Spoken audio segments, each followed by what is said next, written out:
Nous voilà donc de retour sur le plateau télé du groupe Cayola et tout de suite nous allons parler béton. Alors avec nous sur le plateau pour parler béton, d'abord Sophie Jacob, bonsoir. Bonsoir. Donc vous êtes responsable du pôle travaux publics du CERIB, le centre d'études et de recherche sur l'industrie du béton, c'est bien ça? Tout à fait. À côté de vous, Christian Jacob, il s'avère que ce n'est pas votre conjoint, vous avez le même nom mais vous n'êtes pas ensemble. Christian Jacob, vous êtes président de la Fédération de l'industrie du béton assainissement. Exactement. Alors vous êtes donc ensemble au Salon Pelutech au sein du village béton, le village qui présente d'ailleurs cette année des smart systems en béton dédiés à l'assainissement. Donc je me tourne vers vous, Christian Jacob.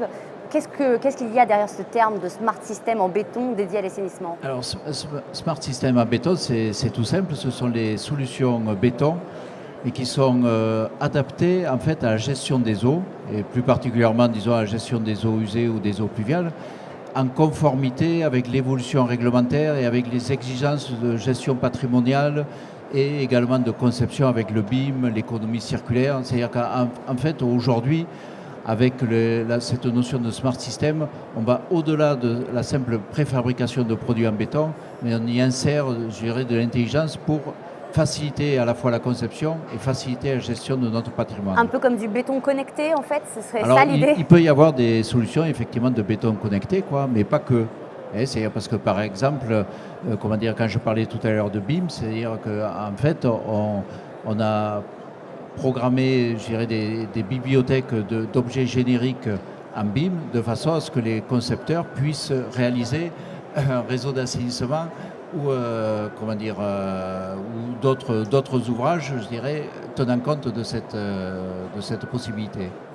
Alors Sophie Jacob, pour tout ce qui est les atouts au niveau de ces smart systems en béton, quelle est exactement la différence de ces smart systems en béton? Alors déjà, un des premiers atouts qu'on peut citer, c'est que ces smart systems en béton sont des éléments, des systèmes qui sont pérennes, qui sont durables. Et aujourd'hui, c'est vraiment une composante importante pour les maîtres d'ouvrage, puisque quand on investit, on a envie d'investir sur le long terme.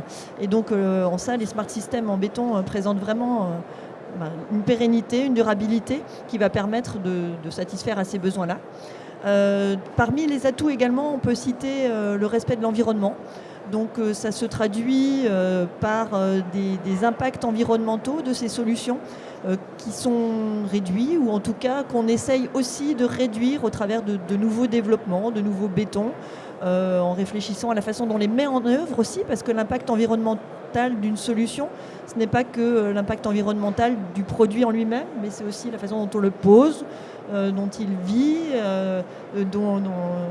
comment on l'entretient. Et puis j'ai oublié une composante importante également là-dedans, c'est l'impact environnemental. Il dépend également du transport. Et c'est vrai que sur les smart systems en béton préfabriqué, on bénéficie d'un atout non négligeable d'implantation locale, donc avec des produits qui globalement voyagent sur des distances plutôt courtes. Donc c'est bien pour l'environnement. Alors on va se focaliser sur deux solutions que vous proposez sur le village béton. D'abord, et qui sont dédiées à l'assainissement. D'abord le pavé drainant. Est-ce que vous pouvez nous en dire un peu plus? Qu'est-ce que c'est exactement qu'un pavé drainant, Christian Jacob? Alors, un pavé drainant, c'est tout simple. C'est-à-dire qu'on fait en sorte que l'eau, au lieu de ruisseler, lorsqu'il pleut, elle puisse pénétrer directement dans le sol. C'est-à-dire, en fait, c'est tout simple, mais la conception, je dirais, n'est pas aussi simple que cela, parce qu'il faut à la fois combiner, disons, une performance de perméabilité de ce pavé, mais également une performance de résistance mécanique. Donc, ça permet donc, je dirais, de ne pas avoir de concentrer, je dirais, des flux et de faire en sorte que l'eau qui tombe pénètre le plus près possible de l'endroit où elle est tombée sur le sol. Alors, par contre, cette performance, je dirais, il ne suffit pas juste de faire des pavés avec des trous. Il faut mesurer cette performance. Et dans ce cadre-là, et je vais passer la parole à Sophie, dans ce cadre-là, disons, avec l'aide du CERIB, l'industrie du béton, disons, a mis au point un protocole qui permet de mesurer la performance et de certifier de fait auprès du maître d'ouvrage ou du maître d'œuvre les qualités et les performances de sa surface drainante. Oui, alors tout à fait. Donc on a mis en point ce protocole. Pourquoi ? Parce qu'une solution drainante, on ne va pas utiliser la même selon qu'on va gérer une pluie dans le nord ou dans le sud de la France. Donc on a besoin d'avoir une solution qui soit adaptée au projet. Et donc pour ça, il faut connaître ces capacités de perméabilité qu'on va venir en fait comparer les capacités du produit, du revêtement, à la pluviométrie et aux surfaces qu'on veut drainer. D'accord, très bien. Autre solution dont on peut parler, c'est les chaussées réservoirs. En quoi cela consiste, Sophie Jacob, ces chaussées réservoirs ? Alors les chaussées réservoirs, en fait, ça consiste à stocker l'eau, à créer une structure de stockage des eaux pluviales dans la structure de chaussée proprement dite. Et donc là aussi, on a une solution en béton qui permet de faire ce type d'ouvrage. C'est sous forme de cylindre qui s'appelle Hydrocyle et qui présente une capacité de stockage de 600 litres par mètre cube. Donc, quand on en met en œuvre 1 mètre cube, on stocke 600 litres, mais qui en plus a des composantes, des caractéristiques mécaniques qui permettent de résister au trafic. Donc qui assure à la fois la fonction stockage d'eau pluviale, mais résistance au trafic également. Alors, autre question, là c'est assez étonnant de retrouver le béton là-dedans, vous essayez d'intégrer le béton dans le domaine autoroutier et ferroviaire, mais en même temps en respectant la biodiversité. Alors, est-ce que vous pouvez nous expliquer, Sophie Jacob, ce que ça veut dire exactement ? Parce qu'on a du mal à savoir biodiversité et je vous donne la parole après, Christian Jacob, bien sûr. Alors effectivement, on a toujours de manière générale une image du public, dans le public, le béton, c'est pas joli, on bétonne les villes, ça a une connotation très négative. Et on intègre effectivement la biodiversité en offrant des solutions, par exemple pour permettre aux animaux, tout bêtement, de traverser sous les routes, sous les autoroutes. Mais concrètement, c'est-à-dire ça ressemble à quoi ? On a une route et on a à côté... on fait des passages en fait souterrains finalement en utilisant des produits en béton. Donc ça, c'est une des solutions. D'accord. On réalise également des passes à poissons en béton préfabriqué. Et ça consiste en quoi Ça consiste à créer un cheminement pour faciliter le passage des poissons et la remontée des rivières. Donc ça fait partie des solutions qui existent et qui sont tournées vers la biodiversité.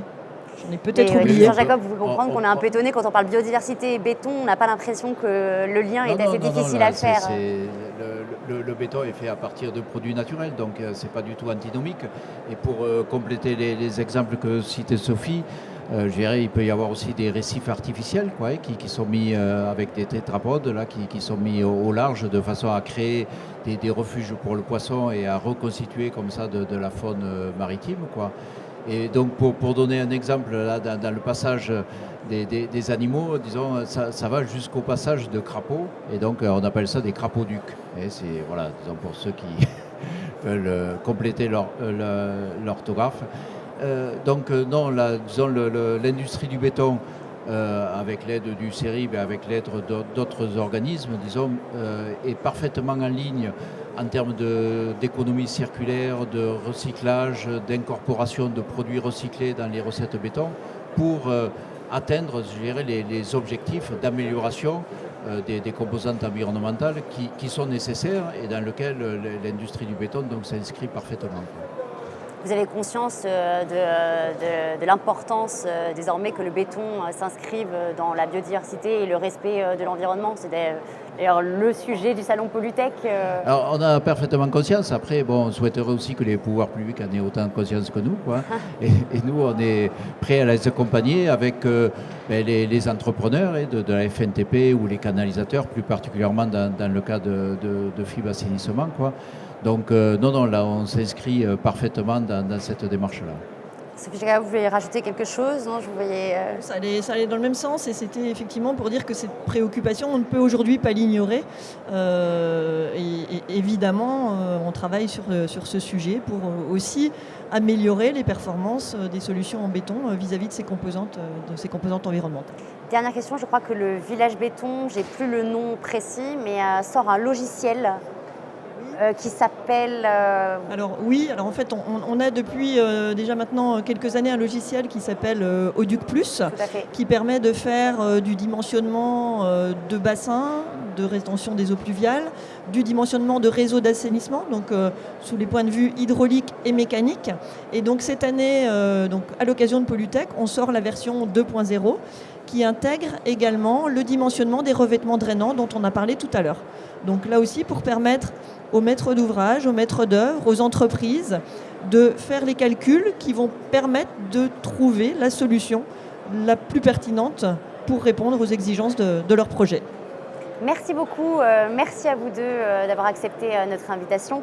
Merci Sophie Jacob, je rappelle donc que vous êtes responsable du pôle travaux publics du CERIB.